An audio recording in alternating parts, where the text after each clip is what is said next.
Hey guys, Rickon here with another episode of The Mortal Entrepreneur. And today I want to talk about funding, one of the most important parts of starting a business. But first, let's jump to the intro.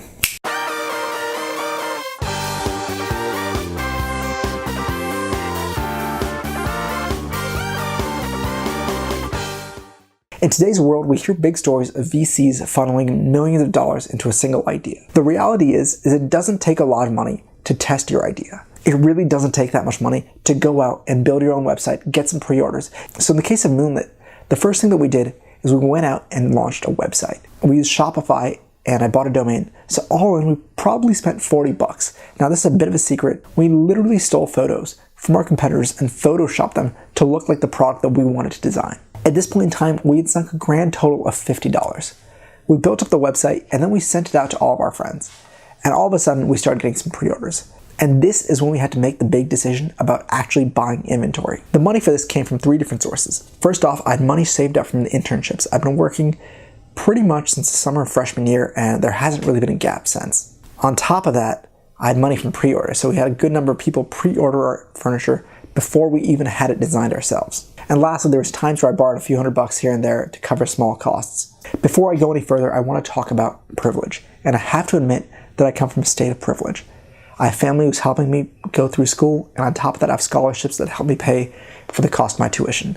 So that allows me to save up a lot of the money that I otherwise would have spent on school and housing. Even then, while at school, I try to live as frugally as possible. I haven't been doing crazy exotic spring break trips, and the trips I do take, I'll share how I can do them on a budget.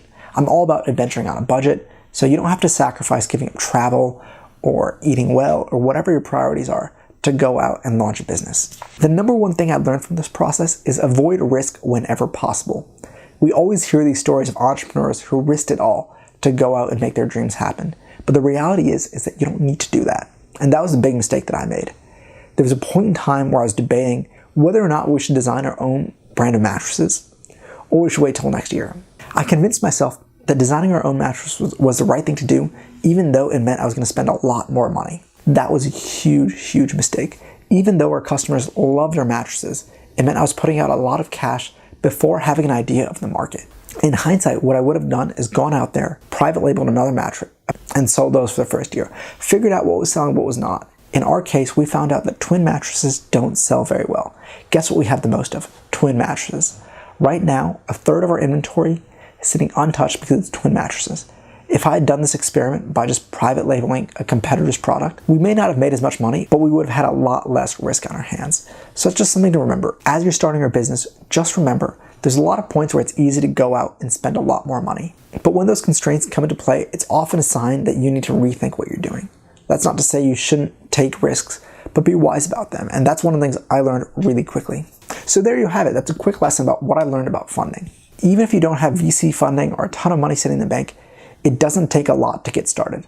Thank you guys so much for watching. If you enjoyed that video, please go ahead, hit the like, subscribe, and notification button, and I'll see you guys next time.